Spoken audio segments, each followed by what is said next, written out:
AEW Redemption was the newest pay-per-view that AEW added to its lineup. Many months ago, they added it to the calendar. The last stop, pay-per-view-wise, the last stop, before we get to All in London.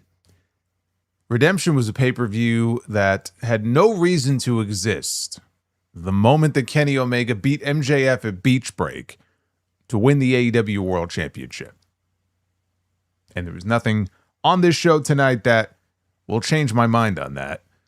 This was the weakest pay-per-view that AEW has produced all year. Even though we had plenty of good matches on the show, they've had some great pay-per-views this year. And this one I would have to rank at the bottom of that list. Certainly one of the weaker shows that they've done. Like I said, not without some good matches. It was a struggle, though. I got to tell you, it was a struggle with some of the matches on this show. And you could tell it was a struggle even for the people in the building because they were very quiet for some of these matches in the middle of the show. And this is a show, by the way, that started an hour earlier. Tony Khan said he was going to experiment by starting the show an hour earlier than usual. And they still went almost 5 full hours. So it didn't really make a difference in the end. I mean, at least this time it didn't end at 1 o'clock in the morning, I guess. But at the end of the day, it didn't really make all that much of a difference. Kevin Knight, and Kenny Omega, they were in the main event tonight. We had the TNT champion fighting for the AEW World Championship. The outcome was never in doubt. It was never in doubt. So what do you expect? Do you expect to go into a match like this? Two great pro wrestlers to go out there and have a great pro wrestling match. But Kevin Knight was always going to be looking up at the lights at the end of it. And that's what happened. Kevin Knight lost. My takeaway from the match tonight is that Kevin Knight is in exactly the same spot he was in before, which is a great wrestler, a great young up-and-comer in this company who's had a lot of success this year and is going to have a lot of success in the future, but he is not ready to be in that spot. He is not ready to be in the Kenny Omega spot.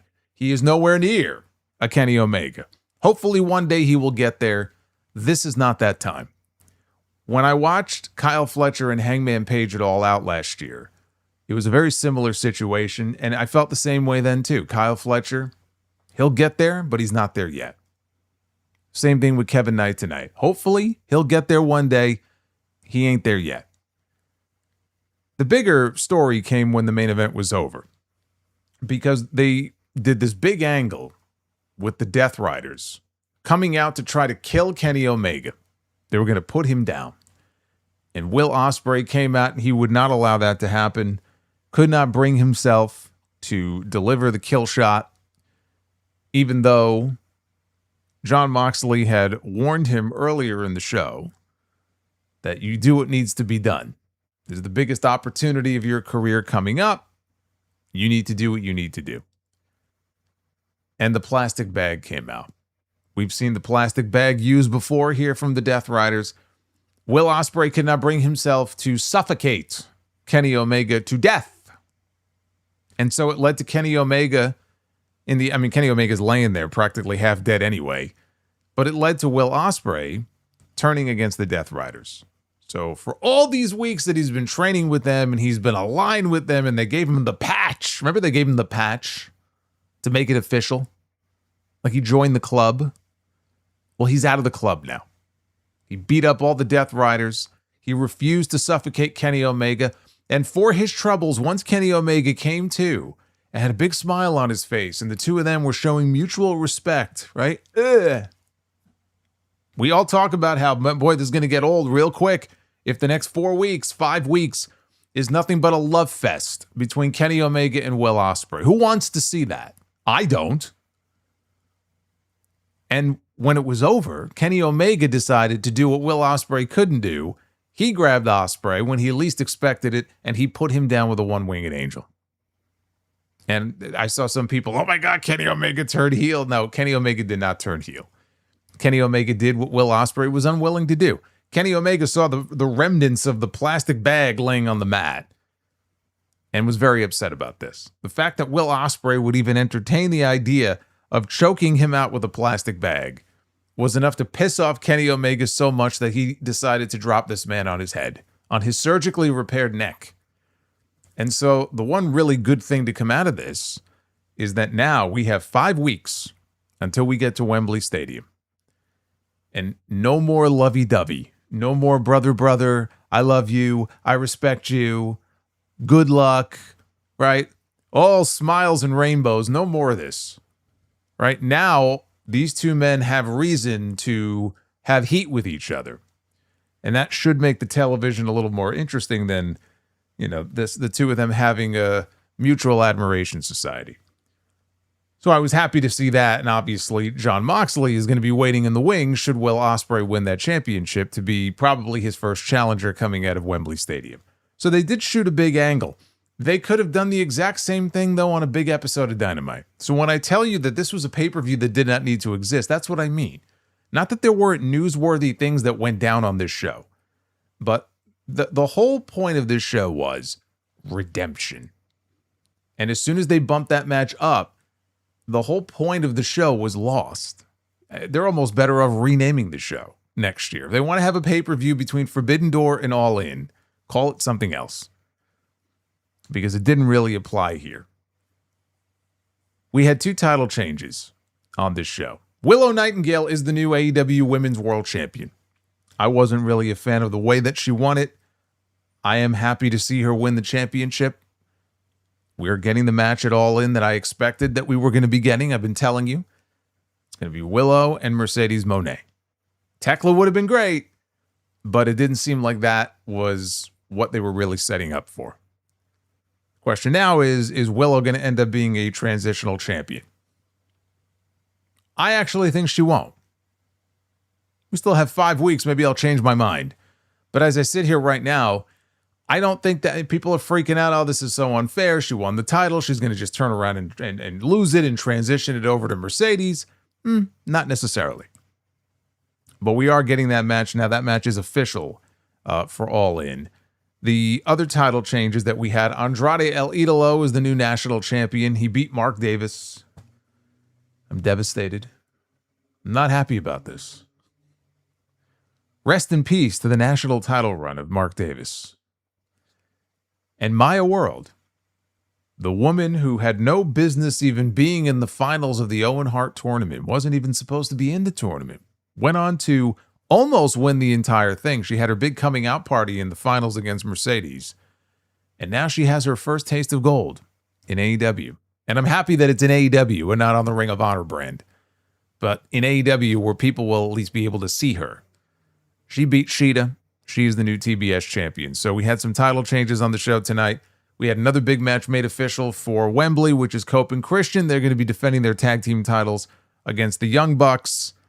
And we'll go through everything else that happened here on what was, again, a very weak show by AEW standards compared to all their other pay-per-views this year. You get some good wrestling out of it, but I'm watching this show and I'm just thinking, man, this show really didn't need to take place. A lot of the things they shot and a lot of the things they did on this show. And you got like the big Grand Slam Mexico show coming up in a few weeks. Could have been saved for television, and then you just kind of build towards Wembley. There were matches on this show that as I'm watching them, I felt like, and we're going to get into what happened with the dogs and the Bang Bang Gang, which is one of the worst things I've seen on an AEW pay-per-view ever. I fucking hated that match. Usually when I watch these pay-per-views, there isn't a match where I go, oh, I hated that. That was garbage, but can't say that anymore. Let's go through this card. It's late. I don't want to keep you guys up all night. They can't help themselves. So let's talk about Redemption. This is your AEW Redemption pay-per-view review.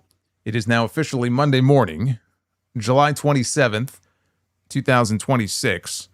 I am the Solomonster. Yes, this is the pay-per-view equivalent of this could have been an email. Yes, that is a good way of putting it. Like and subscribe. Super chats are open. We got a couple of new ones, a new $14 one, a new $15 one. All of them are listed down in the description down below if you're so inclined. I will be reading your messages a little bit later on here on the stream. So go ahead and get them on in. Let's bust out the wheel. A late edition of the wheel. So we can get going here and see if we're going to be doing our Be the Booker segment. Can we have a redemption version of Be the Booker tonight? Let's find out. No, maybe not. I don't know. 530 likes is quite the tall task. for an AEW show. It's quite the tall task. Hit that like button. Hit that like button 530 times and we'll do it. All right, let's talk about this show. Now, there was a buy-in pre-show. Good morning, Antran. He says good morning. There was a buy-in pre-show. They were in Montreal for this show. And they were paying homage to the Rougeau wrestling dynasty. 80 years of the Rougeaus. So they had Daddy Magic, Matt Menard, come down to the ring to introduce Jacques and Raymond Rougeau down to the ring. Tony Schiavone pointed out that Ray Rougeau is the mayor of a nearby city. He didn't tell us which city, but he told us that he is currently a mayor. And you could tell that he's a mayor because as soon as he got the microphone, you couldn't shut him up. He spoke in French. He spoke for what felt like 25 minutes. He just kept going and going and going and going and going and going and going. I'm sure Jacques on the inside was burning up. Ray was infringing on his time. Yeah, the two brothers, they had a falling out many years ago. I would love to know what the fallout was about. But they seem to be on good terms now. So after Ray was done talking, and he thanked Tony Khan, he thanked AEW, Jacques took the mic, he spoke in French, and he turned heel. He turned heel on the fans here. He said, "You can kiss my ass." And he thanked the fans around the world who booed them like all the haters in the crowd tonight. Jacques said that he had a dream, and he asked the fans if they had their phones. So they all held out their phones, and he told the fans to put the flashlights on their phones. And then he led the fans in singing the Ole Ole Ole song. So then Rocky Romero comes out, and he took issue with the fans celebrating with the Rougeaus like there's something special. He got in the ring. He said the only family in pro wrestling that matters is the Don Callis family. And then he turned to Jacques, and this was the line of the promo here. He turned to Jacques and he said, "Man, if I had a roll of quarters right now." And before he could finish, Jacques slapped him, and then he held him while Ray kicked him. He gave him like a karate kick in the gut. I love the roll of quarters reference. If you're not familiar with it, it's the old story about the backstage incident in WWF in the late 80s, like 88 probably, with the Rougeaus and the British Bulldogs, and in particular Dynamite Kid, who was a bully and just in general not a good person. And Jacques just got tired of putting up with his shit. And so one day he was kind of hiding out, waiting for him to walk by, and he smacked him right in the face with a roll of quarters. I can't remember if it was just a roll of quarters or he put him in a sock. But he whacked him good in the face. I think knocked out a whole bunch of teeth. Dynamite didn't bother him again after that. It's a pretty famous story. As far as the Rougeau brothers, look, when I grew up watching wrestling, the Rougeaus were part of this great tag team division that they had, in the company back then. You had the Hearts, and you had Strike Force, and Demolition, and Powers of Pain, and the Bulldogs. And there were the fabulous Rougeau brothers with great entrance music. So that's my memory of them. Also, Jacques Rougeau owns a rare, clean pinfall win over Hulk Hogan. And I'm saying Hulk Hogan when he was at the peak of his Hollywood Hogan NWO persona in 97. Clean pinfall win. Probably Hogan figured, well, this is not airing anywhere. It's not airing on TV. Thankfully, we have fan cam video out there to prove that it actually happened, because if it didn't, I don't know that I would believe this even existed, that it ever happened, but you can't find it. The only match they had on the pre-show was Orange Cassidy, Roderick Strong, Kyle O'Reilly against Jay Lethal, Blake Christian, and Lee Johnson for the AEW Trios titles, the Lethal Twist. Newsflash, the Lethal Twist were not successful in winning the Trios titles. I have to say, it was nice to not have them overstuff the pre-show with like 3 or 4 matches. They had a special segment. They had 1 match, and that was it. That's the way it should be. If you don't have a special segment in the future, do 2 matches. You don't need to do 3 or 4. Let's get into the main card here. They opened up the main card with the 6-way ladder match to crown a number 1 contender for the... I shouldn't even say number 1 contender. you get a guaranteed future match for the International Championship. We had Speedball Mike Bailey, Jack Perry, Nick Wayne, Komander, the Beast Mortos, El Clon. Those are the 6 men. This was 20 minutes of insane spots and ridiculously dangerous stunts. And the crowd ate it up. It was a hot start to the show. Speedball was the one who made the most sense to win. They were in his home province. Everything this man did, they cheered. If anybody did anything to him, they got booed. Didn't matter who you were. So he was super over in the building. He talked about later on how he used to come to this building to watch wrestling, when he was a small child. At one point, Bailey landed a moonsault off a ladder on the stage onto all 5 men. Komander was out there doing Komander things. Komander is quite great. He hit a tightrope plancha off the rope, right? So he really from one end of the ring did the tightrope walk to the other side, and then did a dive off through the table that Nick Wayne was laying on outside the ring. The balance that it takes to pull off something like that is very impressive, I will say. Jack Perry at another point, he delivered a Canadian Destroyer to Nick Wayne off of a ladder onto a ladder bridge. So basically they tried to kill Nick Wayne in this match. Mike Bailey, he delivered an Ultimo Weapon off the top rope onto the Beast Mortos, who was laid out across a ladder bridge, right? There was a ladder that was horizontally placed in the corner. He was laying on it. Bailey comes down, right? Knees first. On impact, it bounces him back up and over the top rope. Thankfully, he caught himself, or else he nearly killed himself on this spot. It actually looked kind of cool, but it could have ended very badly. So he bounced back over the top rope and landed on the apron. Bailey, though, got back in the ring, and he very quickly scaled the ladder to pull down the contract to a huge pop from the live crowd. They were very happy to see him pick up the win here. And with that win, he earns himself a future shot at the International Championship, which we learn from him in his backstage promo later in the show. He is going to cash in, I guess you would say, on the Grand Slam Mexico episode of Dynamite, which is coming up on August 5th. That is when he will get his championship match against Kyle Fletcher, so who he owns a win over before. So now we know when that match is going to be taking place. Enough! That's right. That's what I usually say at the end of these AEW pay-per-views when I look at the time. Enough! I find myself saying that very often. How about it? How about it? There he is. There's Pete. How about it? Thank you, brother. Who was that? That was Jersey Authentic and Tuxedo T Servo. Breaking in those new super chats there. I appreciate you guys. So, a hot start to the show, right? Your mileage is going to vary when it comes to the the car crash ladder matches.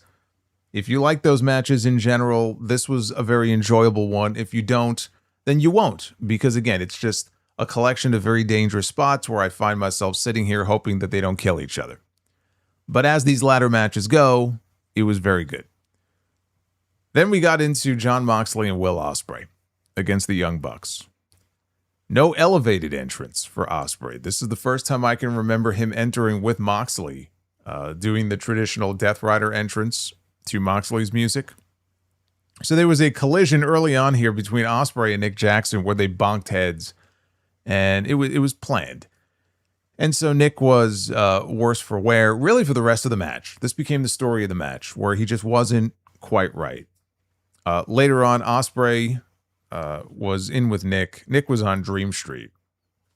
And the referee was trying to stop, Ospreay from doing any further damage to him. He shoved the referee out of the way. He was about to kill this man. Matt Jackson gets into the ring. He covers his brother to shield him. And he's telling Ospreay, enough, like Cody just did, right? Enough. So Ospreay backed off. He tagged Moxley in, who had no hesitation whatsoever. He dumped Matt Jackson out to the floor. He gave Nick a curb stomp and he covered him, but he kicked out. Another theme of this show, the kick out. There were many of them on this show. So we got the Bulldog choke applied. Crowd is not happy about this. They're booing Moxley. Matt Jackson gets back in. He super kicks Moxley to break the hold. So they ended up out on the floor. Ospreay ducked a Matt Jackson super kick. But in doing so, Marina Shafir ate the kick instead. So they get back inside. Moxley hits 2 paradigm shifts and a Death Rider on Nick. Instead of covering him, Moxley goes outside. He grabs a chair. And the referee tried to take it away from him. Moxley basically used it to shove him down. And he was going to hit Nick with the chair. Ospreay, though, took it away from him. He said, no, this is not what I signed up for. So Matt super kicks the chair back into Ospreay's face. The Bucks then super kicked Moxley, who flipped him the double bird. He ate a double super kick. Really, they peppered him with kicks until finally Matt, or Nick rather, fell on top of Moxley and they got the 3 count. So this was a very different kind of Young Bucks match in some respects. I liked it. I liked what they did here. Instead of the usual party match, they slowed things down. They were telling a story with the Nick Jackson injury, as ridiculous as it was. Because the way he was selling it, like you could tell, like the way he was selling it, if you were the referee in this match, there was no way you would allow this man to continue. He was selling it like he was concussed or possibly concussed. He wasn't in his right frame of mind. And the referee allowed the referee allowed him, because it's a tag match, you could always keep him out. The referee allowed him to continue to wrestle. And he allowed the match to continue. So if you can put that out of your mind, as ridiculous as that was, I expected the Bucks to win because they're going to be challenging for the tag team titles in London, which is now official. It wasn't before. But, I mean, anybody who's been paying attention could have figured that was going to be the match. So to me, it just didn't make any sense for them to go in here against these two and lose. Why would you do that? Right? Moxley and Ospreay have won all of their matches. They have been having these enhancement matches, these quick squashes on TV. What do you think it's been building towards? It has to be building to them losing. There's got to be a reason for them to be in there winning all these matches, right? Make them lose, because that's going to make things more interesting. I don't want to just see them keep going in there and winning. If they're not going for the tag team titles, then what do I give a shit? Right? They have to be teaming for a reason, because eventually they're going to lose, and it's going to cause some sort of rift. It's going to cause some sort of drama between the two of them. Tonight was the night for that. So they came out on the losing end of this match. Ospreay, the story here, he could not bring himself to go for the kill shot on Nick Jackson. Moxley had no such reservations, right? He was not worried about that at all. And in the end, it cost them the match. And it led to a much bigger angle later in the show after the main event, which we'll talk about when we get there. Kyle Fletcher defended the AEW International Championship here against the Ring of Honor World Champion, Bandido. Fletcher agreed to have all the members of the Don Callis family barred from ringside because he wanted to show that he can do it on his own. So there was a brain buster on the apron at one point by Fletcher, and Bandido's outside the ring. Is he going to make it back in time? He gets up to his feet. I think the referee's count was up to like 6 or 7. And Bandido, he kind of staggers to his feet, and he's staring at this young boy who's in the front row. They're basically like head to head here. And the boy is giving him some encouragement. You got this.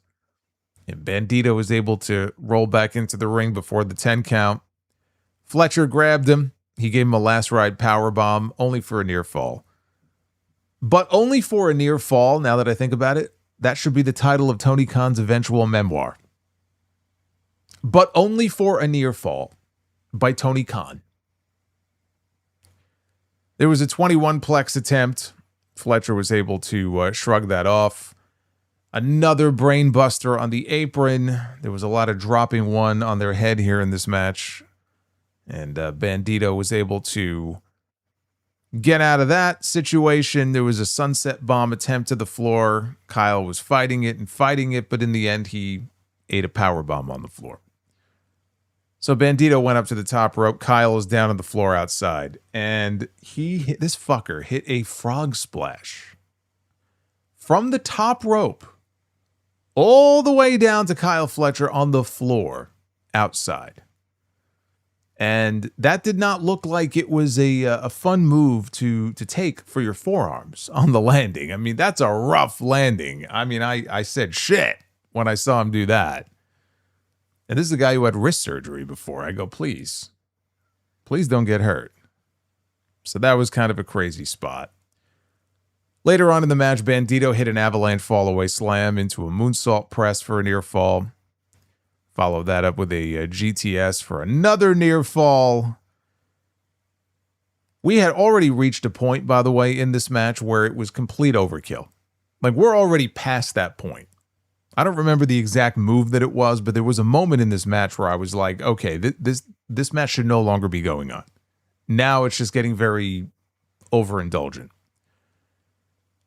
Both men were jockeying for position on the ropes. There was an avalanche Michinoku driver by Fletcher for a near fall. Fletcher went for a buckle brainbuster. Bandido's head, though, it barely glanced the turnbuckle pad on the way down, but thankfully that was the finish, finally, and Fletcher retains the international title. This would have been a great 15-minute match. That was my thought coming out of it. This would have been a great 15-minute match. But they didn't go 15 minutes. Instead, they can't help themselves because every match on this show, on these shows, has to go minimum 20, it feels like, no matter how early in the card it may be. And so these two went out there and they went almost 30 fucking minutes. When they had absolutely no reason to go almost 30 minutes, they went but almost 30 minutes here in this match, especially when you consider how we arrived here. I might be willing to, excuse it if it was, say, the blow off to a long simmering feud between these two men. You know how this match was set up? It was set up on television maybe 2 weeks ago. Maybe. Because Kyle Fletcher was cutting a promo backstage, and Bandido had the audacity to come wandering by and interrupting his shot. And so ultimately, that is what led to these two having a championship match here on this show.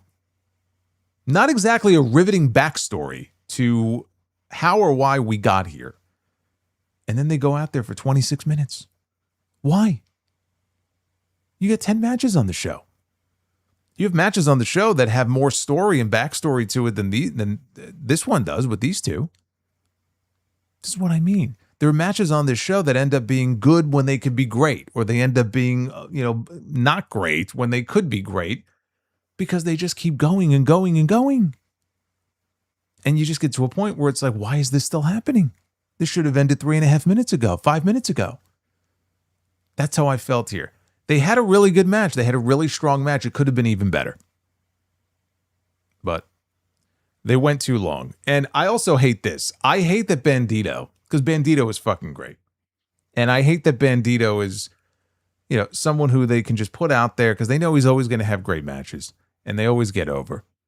But he constantly gets beat. We had the same situation at Forbidden Door. They put him in there with Moxley, I believe, right? For the Continental title. And he lost. They put him out there with the International Champion. And you knew he wasn't winning this match because everything is set up for a three-way in London with Fletcher, Takeshita, and Okada. At the very least, Takeshita's coming back from the G1 and getting a rematch for the title. So you knew there was not going to be a title change. Why are you sending the Ring of Honor World Champion out there to just keep getting beat like a drum? I don't understand that. Can we not do that? Can we start feeding him some significant wins? One of the better guys they have on this roster. I wish they would protect him more. And then we had the double chain match. We had Switchblade Jay White and Juice Robinson representing the Bang Bang Gang, taking on David Finlay and Clark Connors representing the Dogs. In a match that was set up on Dynamite this past week. I hated this match. I didn't care for the feud between them to begin with, coming into this.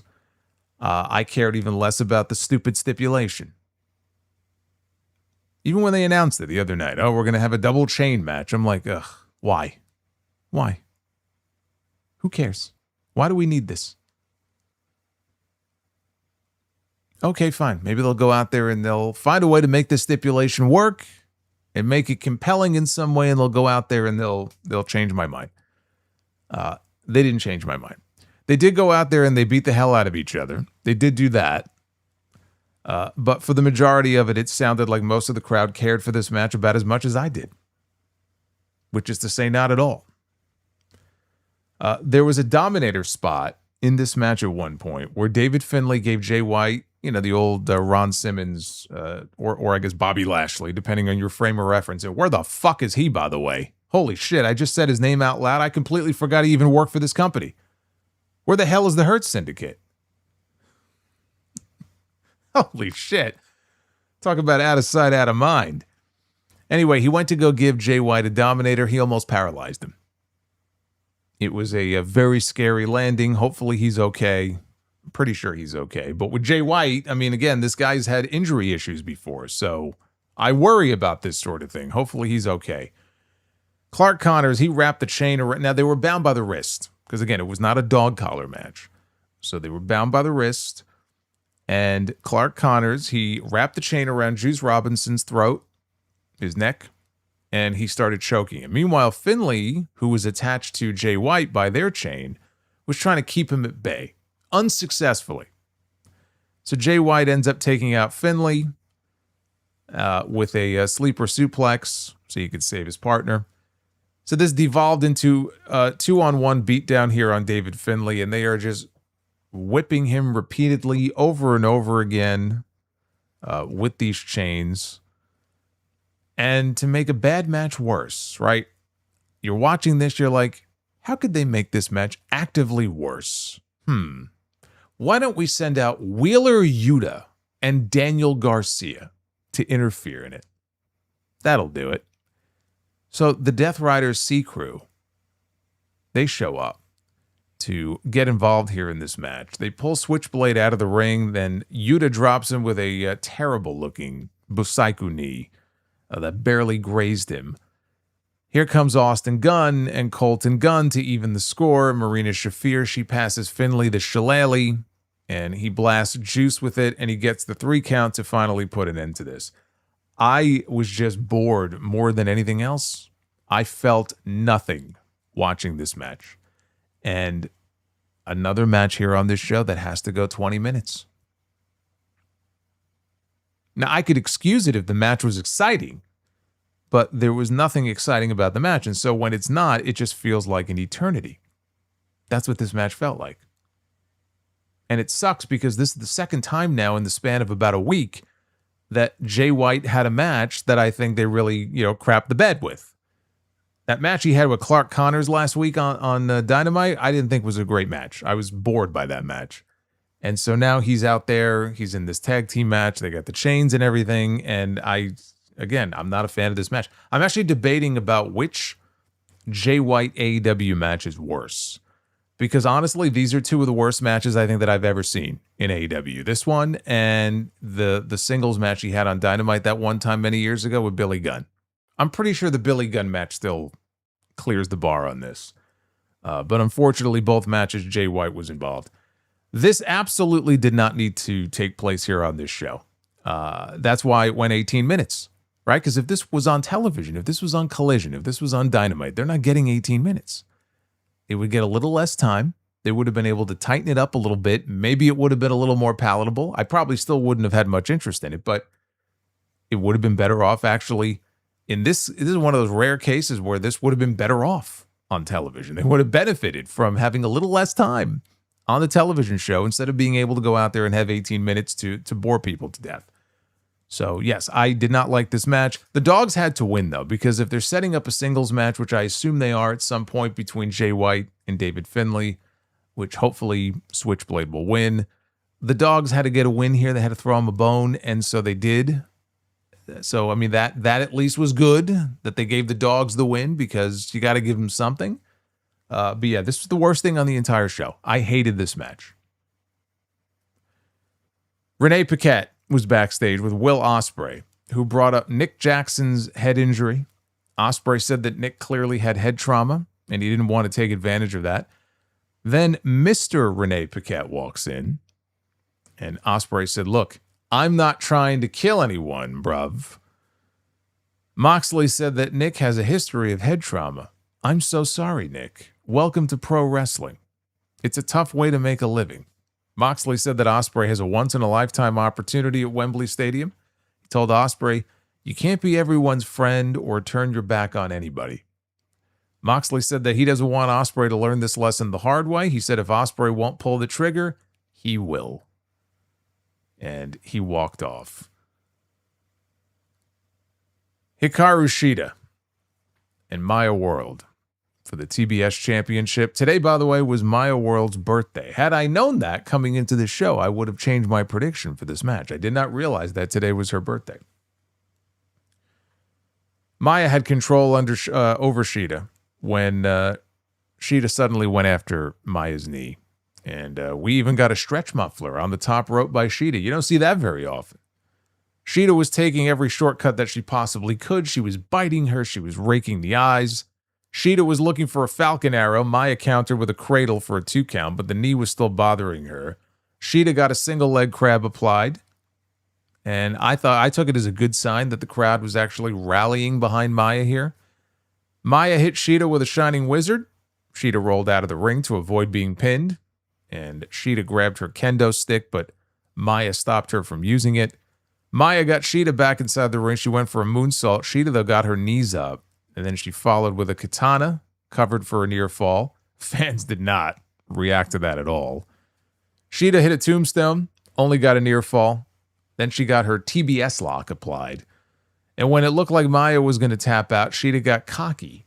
And she hooked her arm so that she couldn't tap out, just so she could dish out some more punishment. Shida hit repeated running knee strikes, one after the other.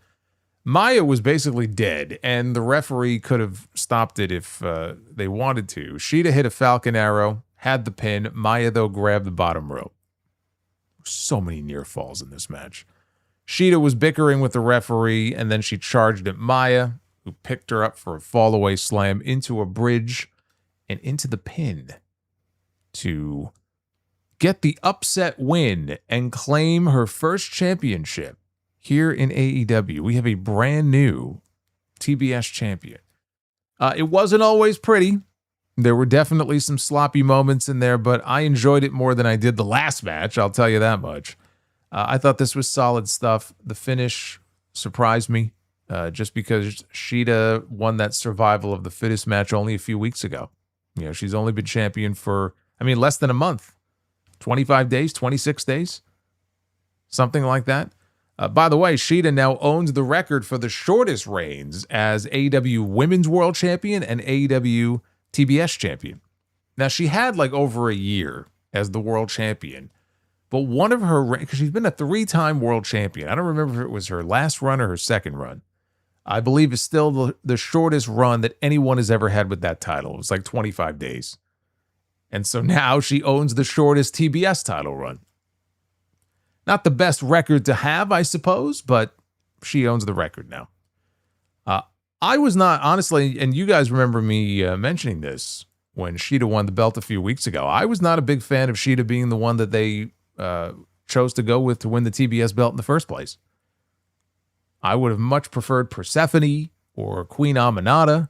So I wasn't really a fan of the decision to go with Shida anyway. Her losing the TBS championship here and giving it to Maya World, I'm okay with that. I have no issue with that whatsoever. It's a good way to capitalize off whatever momentum Maya still had coming out of the Owen final against Mercedes Moné.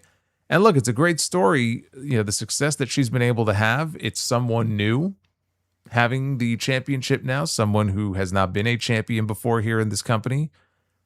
And more importantly, it keeps her on AEW television, as opposed to, because they had teased the possibility of her maybe feuding with Athena in Ring of Honor. And I suppose they could still do that at some point, but I would much rather see her on Dynamite or on Collision, right? And now she's got the TBS championship, so she will be on TNT and TBS and not relegated to the Ring of Honor brand. I consider that to be a good thing. So good for her. We had Adam Copeland and Christian Cage against Claudio Castagnoli and Pac of the Death Riders for the AEW Tag Team Championships. The majority of this match were the heels taking turns beating up the baby faces with Cope and Christian selling. Copeland selling is basically most of his matches these days. Not the same. Copeland put Pac down with an Impaler DDT, another one to Claudio onto Pac. There was also a spot where Claudio lifted Copeland into a neutralizer position. While Pac went up to the top rope, he came off for a spike neutralizer. Christian raced over to break up the pin attempt. Christian then speared Claudio. Pac charged at Christian, who popped him up into the air into a spear from Copeland, and Copeland got the pin to retain the titles. Again, it was mostly a handicap match for a good 80 to 90% of the match, where they were ganging up on the babyfaces until the babyfaces made a comeback and they retained the titles in the end. But it was a good match. There was no reason to believe the belts were in any real jeopardy at any point during this match. Copeland and Cage, they were celebrating their win. The Young Bucks came out and they got into the ring and they were pointing at the tag belts. And Copeland was shaking hands with them. Christian refused because Christian doesn't do that sort of thing. And they put the graphic up. So it is now official. It is now official for Wembley Stadium for the first time ever. Adam Copeland and Christian Cage will wrestle the Young Bucks. And the AEW tag team titles will be on the line. They could end up adding more teams. It's entirely possible. FTR may come back and may, get worked into the match. There could be new teams debuting imminently in AEW, and maybe they get added to the match. But as of this moment, it will be 2-on-2 for the tag team titles at Wembley Stadium, and I think we all knew this. This was the big first time ever dream attraction, right? Edge and Christian against the Young Bucks, right? A generational battle. I can picture it now with Copeland selling for 88% of the match. But it seemed very clear that this was the direction we were going in, and now it is official. As there will be many matches that are going to be made official now, so we'll see what impact that has on ticket sales. I believe the current update has the attendance count, I believe, at like 33,000. I'm still sticking in my count of a little over 40 for that show. Somewhere between like 40 and 42, maybe somewhere in that range. We had the Painmaker, Chris Jericho, against Tomasso Ciampa, no holds barred. Jericho entered to Painkiller by Judas Priest, so he got Tony Khan to break out the checkbook for this one. He was wearing a wacky mask. He came out, he had a spiked jacket, barbed wire baseball bat. And what followed had to be, maybe outside of one of the blood and guts matches that he would have been a part of, but I was kind of going over it in my memory bank. This had to be the most violent, like hardcore match that Jericho has ever been a part of. Has there been one that was more violent than what they did here in this match? Jericho hasn't been a part of very many death matches like this. So unless I'm forgetting one, think about what we had here. Between the blood and the barbed wire and the thumbtacks and the fucking power drills and the glass mirrors and the table spots, some pretty brutal table spots. This had to be the most violent match of Jericho's career. Ciampa, he hit a fairy tale ending at one point, and this was early in the match. Off the apron, put Jericho through a table face first. Ciampa starts throwing weapons into the ring. And a hockey stick, which got a huge pop, obviously, in front of this Montreal crowd. Ciampa then put on a Boston Bruins jersey, which got a lot of heat. And he started beating up the stuffed animal version of Youppi, the mascot for the Montreal Canadiens. Yes, he was beating up the mascot in stuffed animal form. Big heat for that. Then he emptied out a bag of thumbtack-covered hockey pucks. Jericho pulled the jersey over Ciampa's head. We got a hockey fight. He suplexed him onto the pucks. And then Jericho used sandpaper to rake the forehead. Now, I think Ciampa was already busted open, but now he's just bleeding all over the place. as he's sandpapering this man's forehead. Jericho put the Bruins jersey into a trash can. The crowd wanted him to set it on fire, but he pulled a barbed wire table out instead. Ciampa threw one of the tack-covered pucks at Jericho, and you could see after there was a tack sticking out of Jericho's, I don't know if it was his forehead or his eyebrow. Ciampa grabbed a sack of his own that had an elbow pad in it that was covered in thumbtacks. Jericho, though, sank into walls of Jericho before he could use it, and he forced Ciampa to crawl through the tacks and the barbed wire to get to the barbed wire bat, and he starts smacking Jericho in the back with it. They fought to the apron. Jericho hit a Death Valley driver off the apron, through the barbed wire table. Back inside, Ciampa kicked out, which, I mean, was just fucking ridiculous. But this whole match was ridiculous. I think Jericho may have stabbed him in the leg with a pencil at one point. That's, look, that shit doesn't go away. I got stabbed right in the middle of my hand by a kid when I was in elementary school many years ago, and I could literally still see the lead in my hand. That shit don't go away. It stays with you forever. I'm pretty sure he stabbed him in the leg with a pencil. Then he brought in a giant mirror into the ring, and he made a bridge with two chairs. He put the mirror between them. Ciampa caught him, though, with a low blow and then followed with an air raid crash onto the mirror. Jericho, of course, kicked out. So while the doctor is over checking on Jericho, Ciampa pulled out the power drill. I told you we're going to get it. You see it in the artwork I put together, because I knew it was coming. I said, I got to get a picture of Ciampa with that fucking power drill, and I'm going to put it in the layout. And sure enough, out comes the power drill. And the crowd starts chanting, "This is murder." I thought maybe there was a Jimmy Snuka appearance. I thought maybe he rose from the dead. Brother. So Ciampa went to go use it. Jericho, though, spat green mist at his face. Either that or, he's been hit by this cyclosporiasis outbreak that's been going on. But he spat some green shit in Ciampa's face and blinded him. And then he hit the Judas effect. And say it with me now, Ciampa kicked out. I know, I was as stunned as you are. So Jericho brought out another mirror, this one wrapped in barbed wire, and he smashed it across Ciampa's back. Jericho then put the thumbtack-covered elbow pad on, and he hit the Judas effect. And again,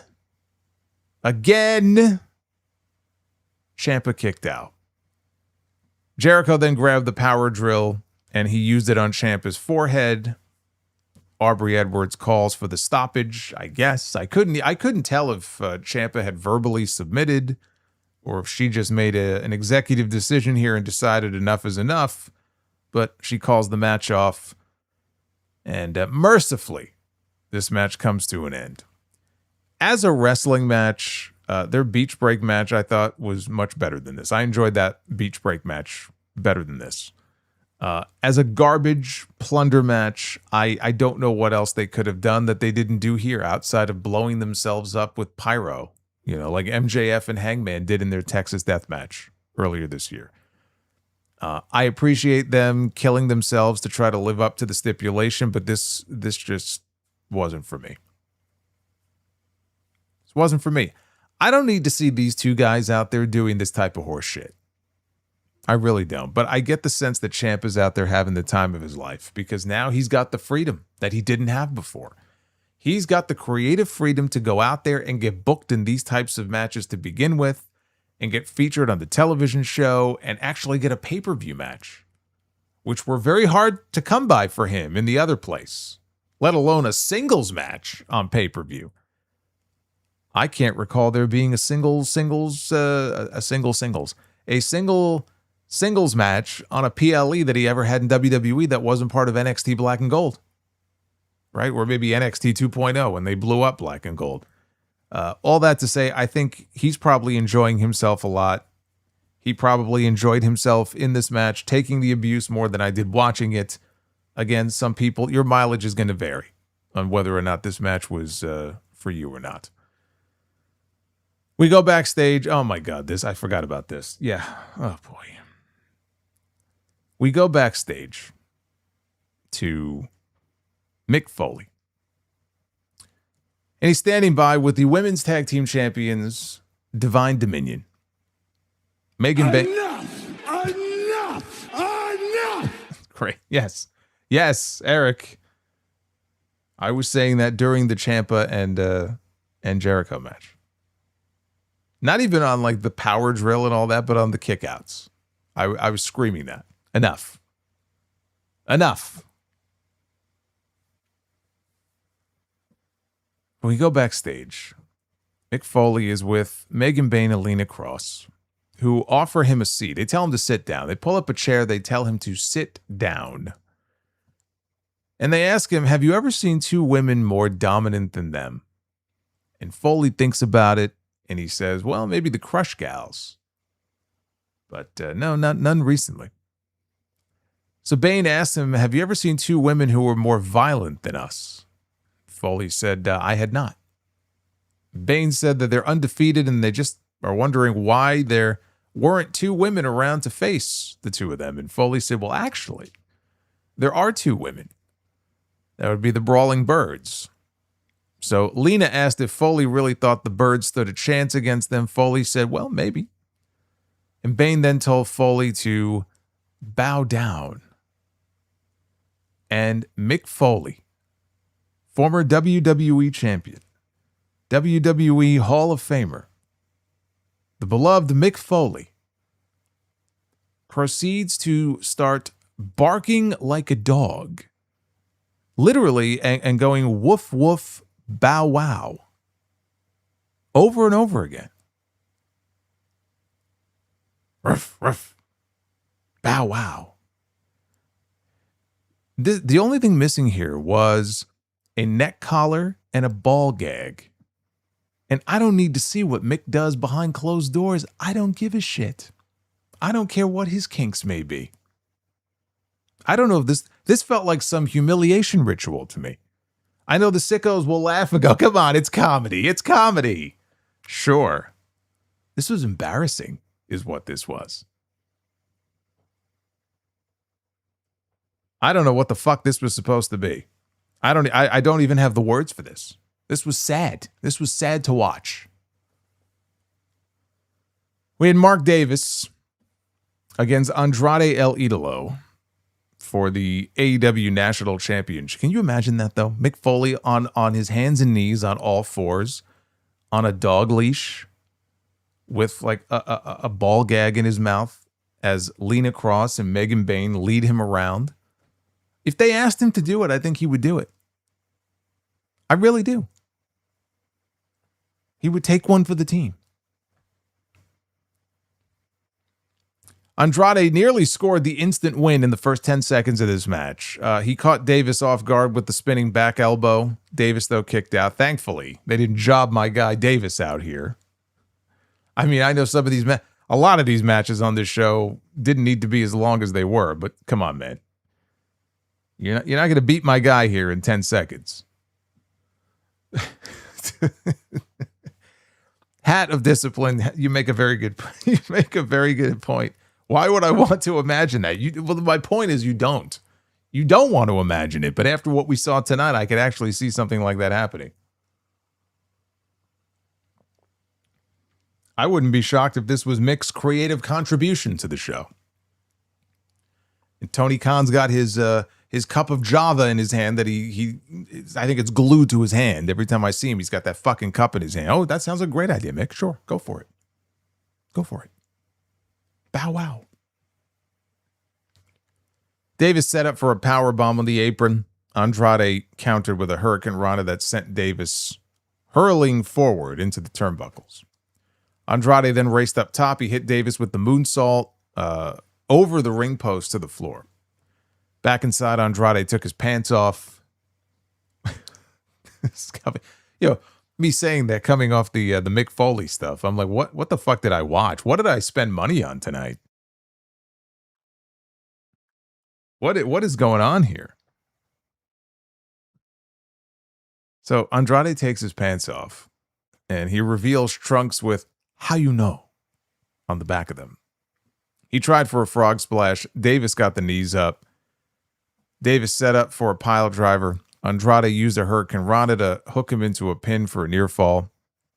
And then Andrade hit the spinning back elbow, and he followed with the DM to win the championship. I knew it. I knew it was coming. I knew this was the end of the line for Mark Davis as the national champion. After the win, they shot off pyro on stage. I thought the match was good. Andrade finally strikes gold for the first time in AEW for Mark Davis. This is the end of his run as champion. I hope it's not the end of him being used in a singles capacity. I could see them just putting him and Jake Doyle back together because that was the original idea. Davis and Doyle, in the tag team ranks. And look, I'm not opposed to it. I just hope this doesn't, mark the end of him being featured in singles matches at all on these shows. Because I enjoy his work, and I don't expect him to win this belt back. He may not win another belt, period, unless it's a tag team belt at some point. But I enjoyed this little run that he had, and a lot of the matches that he had on TV, especially that Will Ospreay match he had when they were in the Owen together. As overbooked as that was, that's some of the most fun I've had watching Dynamite all year. And he was a part of that. We had Thekla against Willow Nightingale for the AEW Women's World Championship. They showed Mercedes Moné up in one of the luxury boxes in the crowd. She had her Owen Hart Foundation belt over her shoulder. There was an early pounce that launched Thekla out of the ring. She came back, though, with a curb stomp to give her a chance to regroup and collect herself, and then she started ripping at Willow's stitched-up ear, and it started bleeding. Late in the match, Willow landed a Death Valley driver for a 2 count, but then pulled down the straps. She was setting up for the Doctor Bomb. Thekla, though, was able to avoid it. And the champion rolled Willow into a pin and grabbed the bottom rope for leverage. The referee, though, caught her. Willow came back with a spine buster and then went for a top rope moonsault, but she missed. Thekla went for a spear. Willow countered with the Doctor Bomb as she covered her and had the match won when Sky Blue reached in and pulled her out of the ring. Actually, no, she placed Tekla's leg on the bottom rope. Thinking of a different spot in a different match. But she broke up the pin attempt, is the point. No Julia Hart here because Julia Hart is, she may be over there now. I know she's on her way to Japan if she isn't already there. She's taking part in the Grand Prix. So that's why we didn't get any Julia Hart on this show. Willow went to the floor. She gave Sky a Doctor Bomb, then rolled back inside and immediately ate a spear from Thekla. And Thekla went for a stomp. Willow moved, and she won the title with a fucking backslide.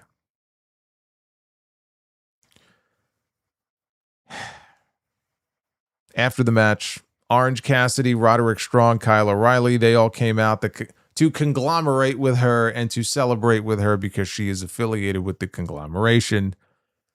Mercedes Moné was again shown up in her luxury box, and they put the graphic up. It is now official at All in London. It will be Mercedes Moné challenging Willow Nightingale for the Women's World Championship. And Orange Cassidy gave Willow a backpack that she immediately stuffed the belt into. Wonderful.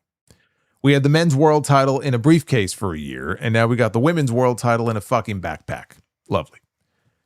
Look, I thought they had a good match. I'm just not a fan of how rushed this all felt for Willow's first world title win. And I know she's won matches before with a backslide. I'm aware of that. It doesn't mean I have to like it. As far as that being the finish, for the first time that she wins the world championship, she wins on a fucking backslide. Are you for real? That's the finish of this match? You do that in a TV match.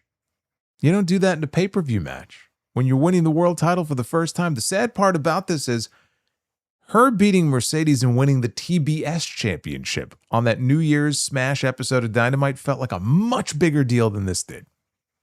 Here in Montreal on this pay-per-view, world title on the line, and that moment and that win and that finish felt like a much bigger deal than what we got here, and that's sad. So that part of it I did not like.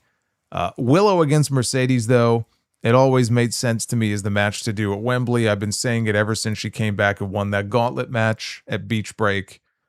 And I don't think that Mercedes should win the belt on that show. In fact, as I sit here right now, and you can call me crazy, I promise you, I don't have anything too strong in this cup here. I think Willow, everyone's also worried about Willow being a transitional champion and all that. As I sit here right now with 5 weeks left to go before we get to Wembley Stadium, I don't think Willow is going to be a transitional champion. I don't think it's a foregone conclusion that Mercedes is winning the belt. I understand that she won the Owen last year and she went and she lost. Why would they do that again? 2 years in a row, wins the Owen and loses. Yeah, I think there's a very real possibility of that. Now, if she goes in there and loses, then yeah, that sucks. But put the belt on her for the first time and take it away 5 weeks later, that's pretty shitty. But don't assume that Mercedes is automatically getting the belt. There were a lot of things that you could assume coming into this pay-per-view tonight. You could assume that Kenny Omega was not losing to Kevin Knight, right? You could assume Adam Copeland and Christian Cage were not losing their tag team titles. Don't assume that Willow is going to lose her championship to Mercedes Moné. I'll just say that. Thekla, she had over 160 days as the women's champion. I remember for the longest time when she first came in, I didn't know what the woman sounded like. I didn't hear her cut a single promo. Now you can't shut her up. And she's great. She's got more personality than most people. I don't just mean on the AEW roster. She's got more personality and charisma than most people in wrestling today. She's become a favorite on many of these Dynamite shows. And she had a good run. Again, 160 days is nothing to sneeze at. There is speculation on social media. People are, they're chattering, they're talking about the possibility that maybe now that she's not the champion, they could be setting up a match involving her and Kairi Sane for All in London, if Kairi is coming in. Kairi, by the way, has retained the services of one Barry Bloom. And there is a lot of speculation that that will lead to her eventually ending up in AEW. AEW has the working relationship with Stardom. If Kairi went to Stardom, right, that could also kind of be her backdoor way into AEW. And Thekla right now is 1/3, I believe, right? The artist of Stardom, right? Those are the trios belts, I believe. She's a champion in Stardom. She still has her long-running feud with Stardom. There could be something there, maybe with her and Kairi. And if so, and again, right now it's all speculation, but if so, I could see that, and I could get behind that. But she should most definitely have something for that show. She should be factored into that show in some way. Just because she's not the champion anymore doesn't mean that Thekla goes away. I don't want to see that. But Willow and Mercedes always felt like this is the match to do. Babyface against heel, instead of doing two heels against each other. The main event of this show had Kenny Omega defending the AEW World Championship against the Jet Kevin Knight, the reigning TNT champion. Knight hit Omega from behind during the ring intros and choked him with his wrist tape. And as Knight was throwing punches at Kenny's gut, we got the obligatory diverticulitis mention from Excalibur. Drink! Omega said, by the way, I don't know what was going on with Tony Schiavone. He sounded like a fucking pull string doll on this show. Like he contributed nothing on this show. It's very weird. The commentary situation was very weird. Nigel was fine, and then halfway through the show, they swapped him out with Taz, and Taz is always great. But yeah, Schiavone was just like, you could cut his mic and not miss anything on this show. Omega stood on top of the announce desk at one point, or he was over by the announce desk. He delivered a Snapdragon suplex onto the desk. Excalibur said that Omega had to get staples in his head after Knight had hit him with the belt on Dynamite, which is true. You remember that last spot at the end of Dynamite on Wednesday where they had that short ramp to the ring and Knight flew out. He fucking flew out and whacked Kenny in the head with the belt. Might have been the TNT belt. And Kenny came up bleeding. So that's what he was referring to there. Omega set up for a top rope dragon suplex. Knight, though, fought free, and he tied up Omega in a tree of woe, went to the opposite corner, and he delivered his coast-to-coast drop kick. So late in the match, Knight went to the floor, and he grabbed both belts. He placed one of the belts under the ring skirt, and the referee caught him with the other belt, so Knight tossed it away. And when the referee went after it, Knight grabbed the other belt, and he went to go hit Omega with it. Kenny, though, kicked him, and Kenny went for the one-winged angel.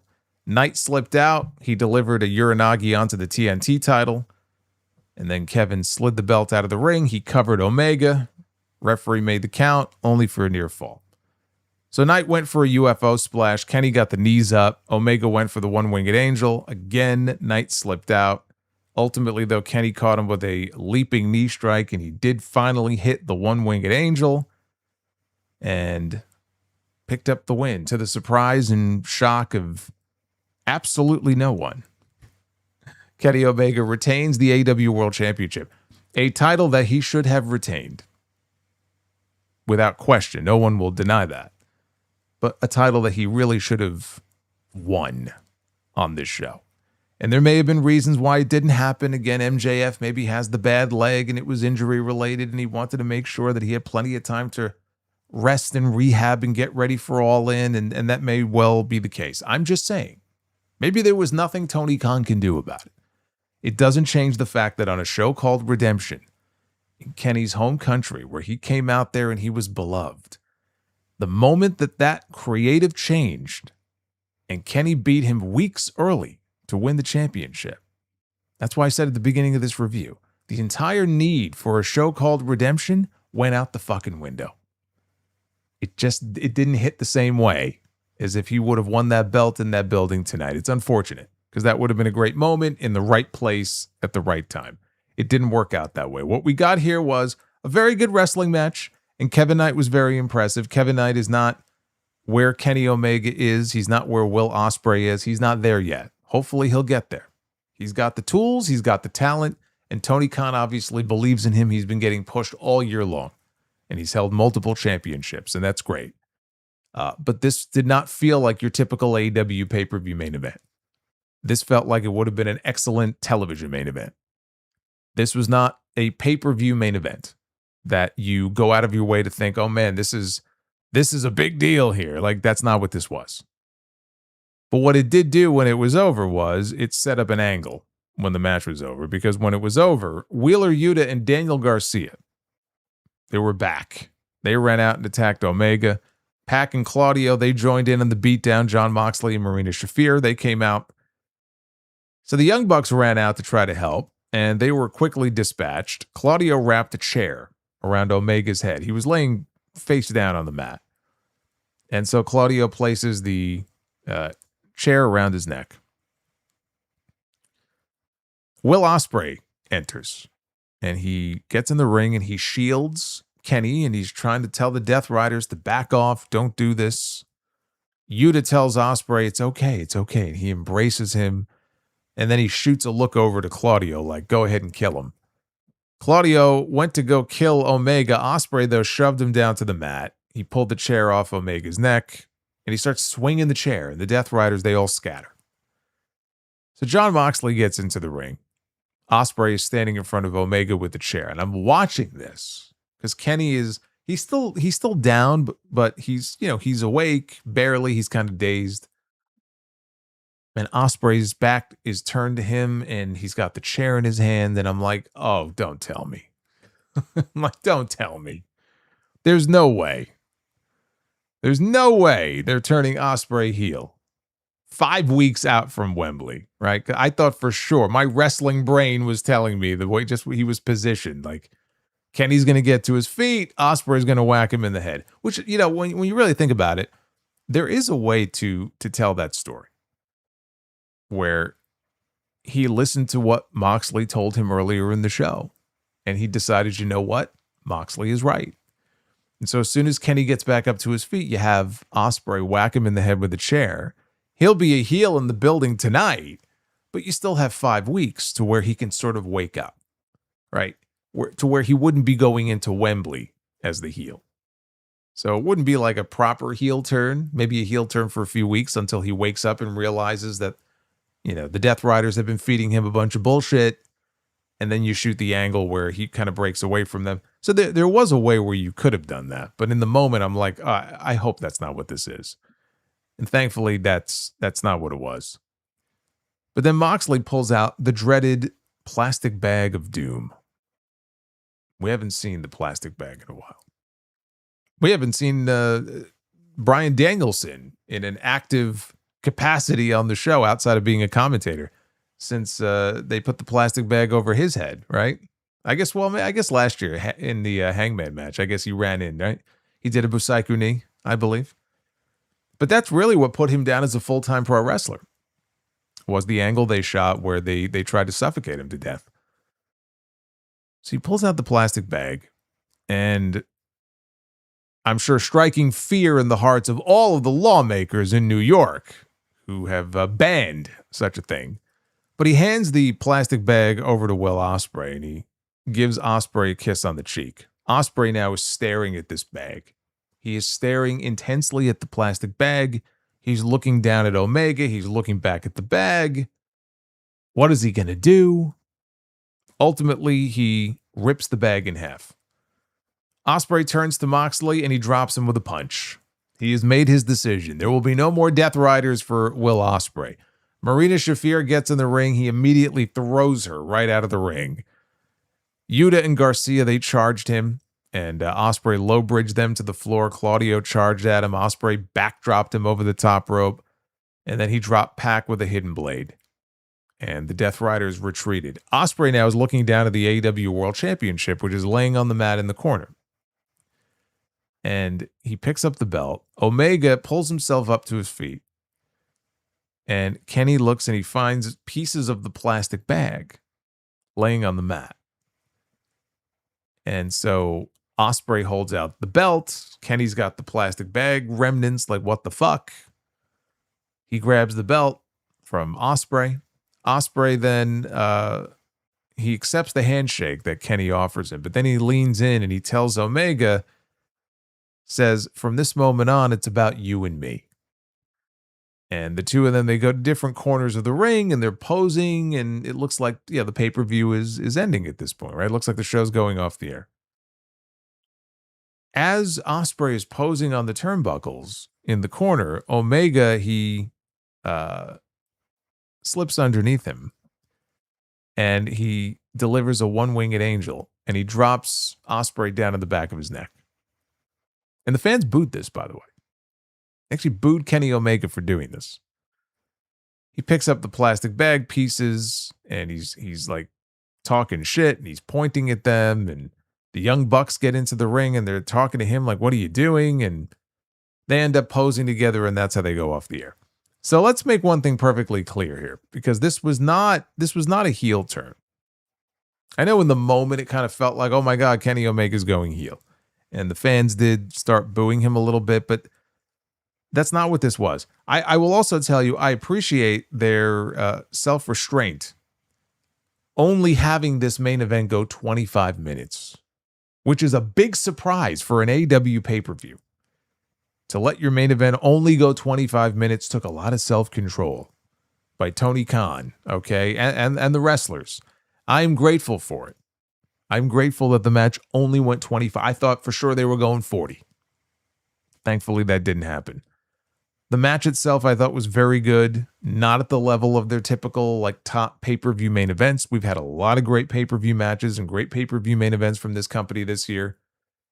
They're sort of their own worst enemy in that regard, right? Because it's only natural that as these shows take place, like, you may compare and say, oh, well, this was not as good as that, and this was not as good as that match.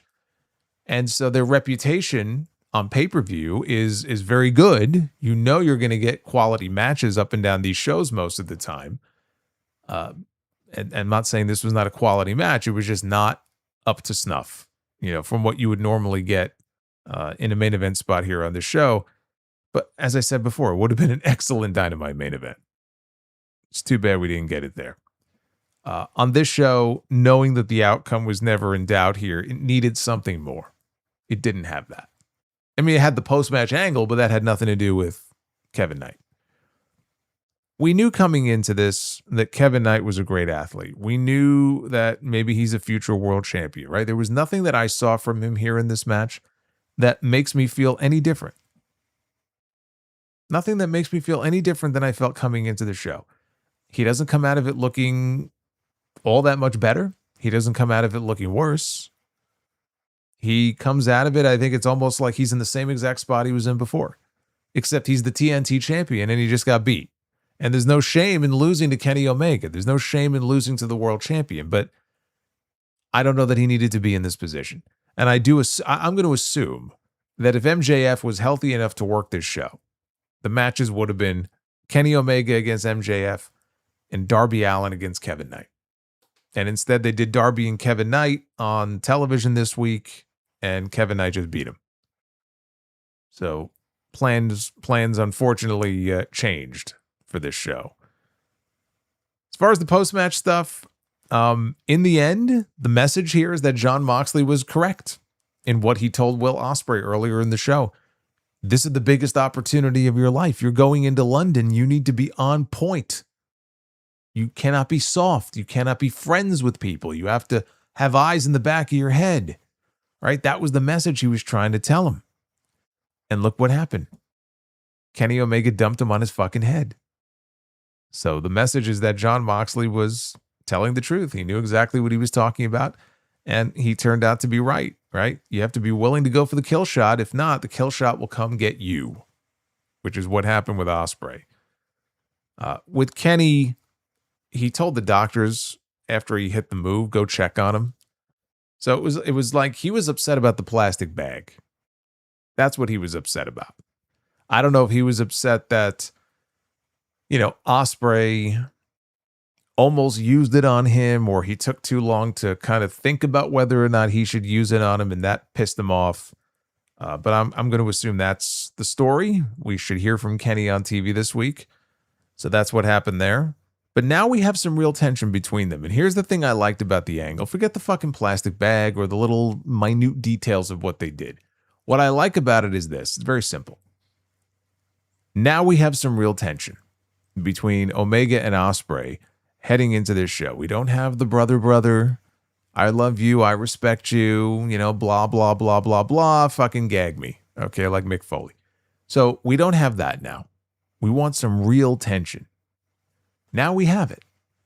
And I said Jon Moxley is going to be the catalyst to it. I didn't know it was going to go down exactly the way it did here, but Moxley was always going to be the one that was going to cause problems between these two. Ospreay made his choice on this show that he is done with the Death Riders, seemingly. But as soon as Kenny saw that plastic bag, he took umbrage, right? He took offense. How could you even consider doing something like that to me? I thought we were friends. I thought we were brothers. That's going to be the story now coming out of this show. And we'll see where they take it, where Jon Moxley fits into all this. Who's Moxley going to wrestle? Who's Moxley going to defend his Continental title against?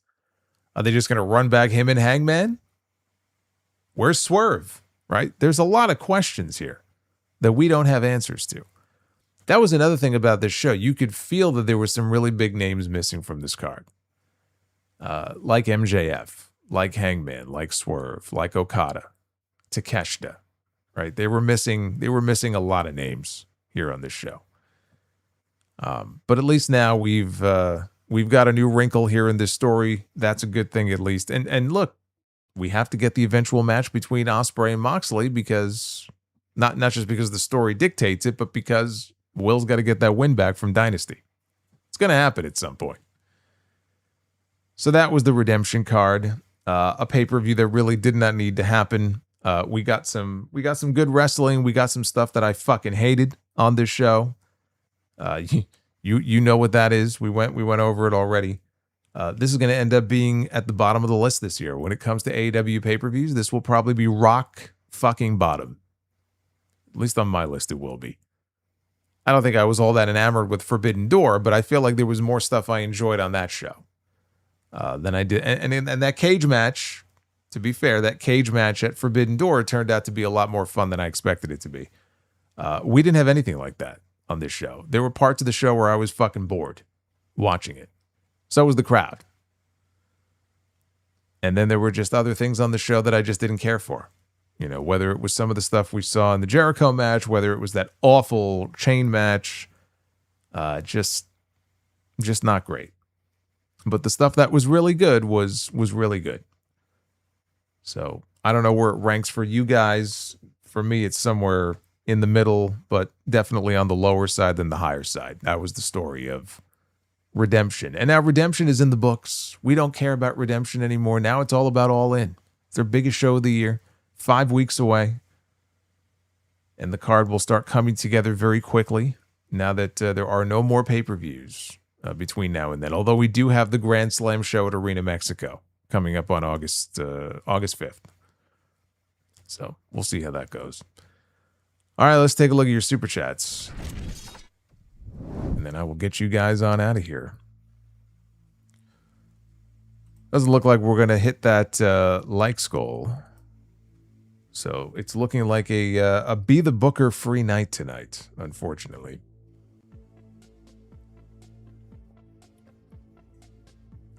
We'll try again with Raw tomorrow. But let me get through your messages here. We have Athena versus Maya World at Wembley Stadium. You know, you do that match, you're running into the same problem with like the Bandido thing. Like, Athena really isn't somebody who should be eating L's if she has this Ring of Honor World Championship that she's had for like, 10,000 days. But I also don't want her going in there and beating Maya World. So I would actually avoid that match, personally.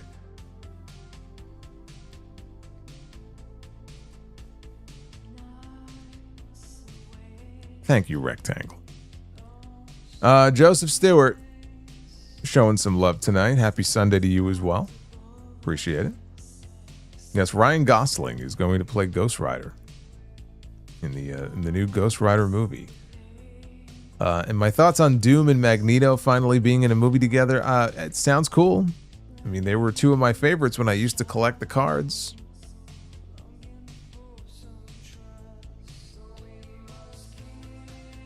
So I think that's okay with me. What are your thoughts on Dominic Mysterio turning on El Grande Americano last night at AAA?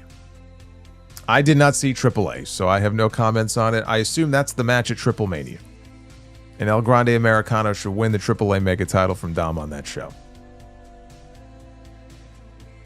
And so long as he is the AAA Mega Champion, Dominic Mysterio should not be losing to fucking Danhausen at SummerSlam next weekend. Do you think Nick Wayne is going to be a big star and cross? No, he's not. Crossover into Hollywood. Have you lost your mind? Do you think Kyle Fletcher and Kevin Knight are going to be big stars and crossover stars? No. Do you remember WWE had a Kane action figure in the 90s where you can remove his mask and his face was burnt? That might be worth something today. I don't have that myself. I did not see that.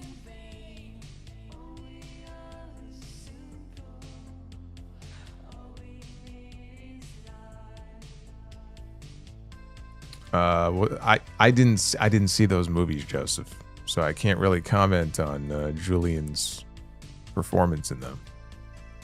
Did you see the picture of Bo Dallas with Matt and Jeff Hardy at an autograph signing? I did. He's a free agent now. He's a free man. We'll see if he decides to keep wrestling. And he's got some birthday shout-outs for some lovely ladies. And says, hope you had a great weekend, Solomonster. I did, and now it's over, unfortunately. But thank you, Joseph. Philip Bowman, I mentioned Dark Side of the Ring last stream, and I just wanted to add, Joe saying he agreed to do the match with Necro Butcher to hang with his girlfriend, now wife, cracked me up. It was the best line of the entire episode. I talked about it in my full Dark Side review on the Sound Off today. Go check it out. He says, what artists or bands could you personally apply and not apply the separate art or separate the art from the artist's mindset to? I think there were people that would say that about Michael Jackson, whose music is iconic and timeless and great.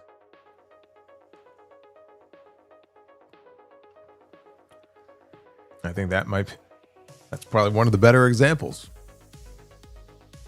that you can think of. I'm sure everybody will have their own personal favorites, though, that they can chime in with.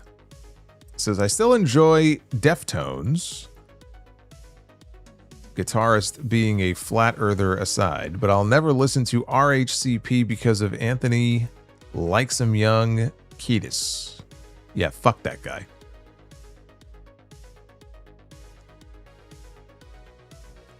Misfit Wrestling Podcast with a 10. You mean to tell me the same Will Ospreay that hit Kenny Omega with a screwdriver at Forbidden Door a few years ago to win the United States Championship, that suffocating him is going too far? Evidently it is. Evidently it is.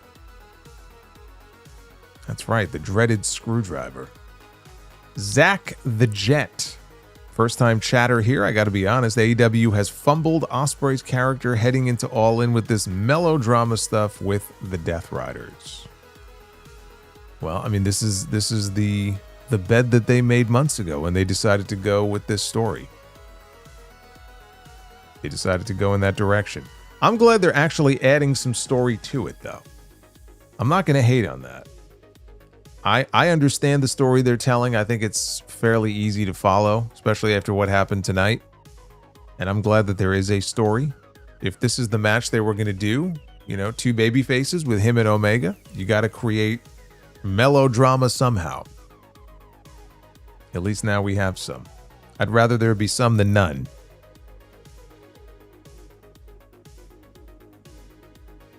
Boots, Lexi Nair. Oh my goodness. Don't let Big Bill hear you. He's going to come stomp you out with his boots. Soon, WWE will buy Solomonster Sounds Off. It will be called WWE Sounds Off. Never. Never going to happen. Ben Tucker says, first time in one of your live chats. Well, welcome, Ben. You picked a late one. I don't like it when we go this late. But if it's an AEW pay-per-view, then you can rest assured we're going to be going on late. I usually don't even cover a lot of these shows because it's not worth it to stay up so late to talk about sometimes, but I figured this one, it was a new one. They bumped the start time up earlier, which means maybe it'll end earlier. Silly me. I mean, it ended earlier than Forbidden Door did, but it still went 5 fucking hours. This was the Tuesday in Texas of AEW. Yeah. Tuesday in Texas didn't have 10 matches, though.